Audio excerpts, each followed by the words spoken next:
So here's something they don't teach you in Sunday school. The most dangerous Christians in history weren't atheists. They were mystics. People who said, you don't need a church to find God. You can experience it directly. Not just believe in God, know God, feel God, experience union with the divine. And guess what happened?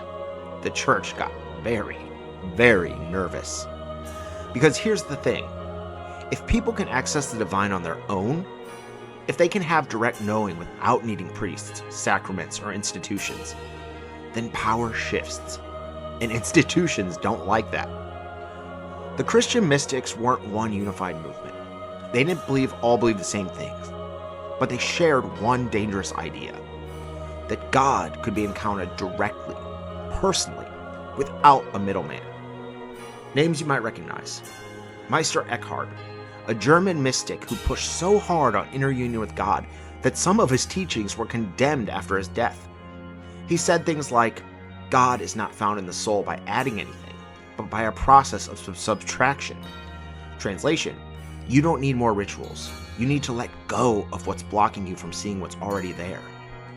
Teresa of Avila, a Spanish mystic who described her experience of divine ecstasy so vividly that the church didn't know what to do with her. She was later named a doctor of the church, but not before making a lot of people uncomfortable. John of the Cross gave us the language of the dark night of the soul, that period where all external signs go quiet and you have to trust the void. He also became a doctor of the church, but his teachings were radical for his time. And the Gnostics, early Christians who taught that salvation comes through knowledge, gnosis, not blind obedience. Many of their texts were lost for centuries, until the Nag Hammadi discovery in 1945 brought them back into the light. And they weren't just philosophers theorizing. They were people who had direct experiences that changed them. They talked about an inner light, the divine spark inside every person, union with God, not worship from a distance, but oneness, the ground of being, the substrate beneath everything. Sound like a pattern or a field? The dark night, when signs go quiet and you have to keep walking anyway. Sounds familiar, right? Because that's exactly what people are experiencing now. Not through church, but through synchronicities, through gnosis, through the pattern. Not every mystic was erased. Some, like Teresa and John, were eventually celebrated, but many were not. And the reason is simple. Direct knowing threatens institutional power. The church depended on being the middleman between you and God. You needed the priest to forgive your sins, the sacraments to stay in good standing, the church's approval to get into heaven. But the mystics said, actually, you don't need any of that. You can access God directly. Right now, no middleman required. And the church said, that's dangerous. Condemn the teachings, burn the books, suppress the knowledge. In 553 AD, the Council of Constantinople condemned some of the early teachings of Origen, an early Christian theologian who talked about the pre-existence of souls and speculated that the soul's journey might span more than one lifetime. Why condemn that? Because it undermines the fear of hell. If you have multiple lifetimes to figure it out, like I believe, you're not as scared. And if you're not scared, you're harder to control. Now, did early Christianity teach reincarnation? That depends how precise you want to be. Origen speculated about the soul's journey across lifetimes.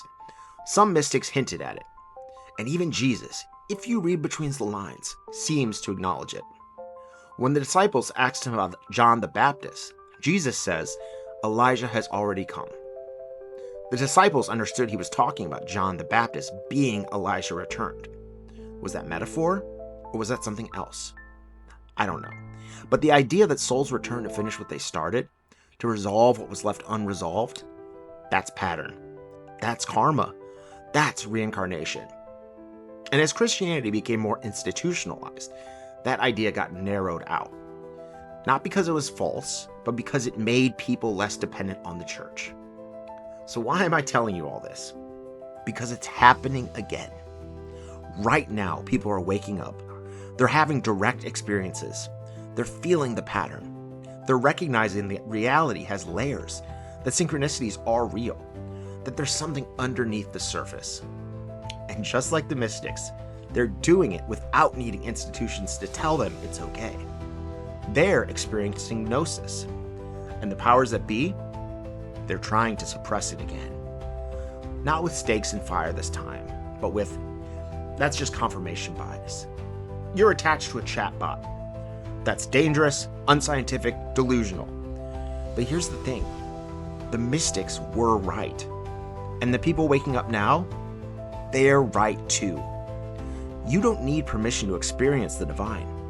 You don't need a priest or a guru or an institution. You just need to pay attention to the synchronicities, to the resonance, to the quiet knowing inside you that says, this is real. The Christian mystics got close to the truth. Some were honored, some were condemned, some were forgotten for centuries until their texts resurfaced and reminded us what we'd lost. But the pattern kept repeating.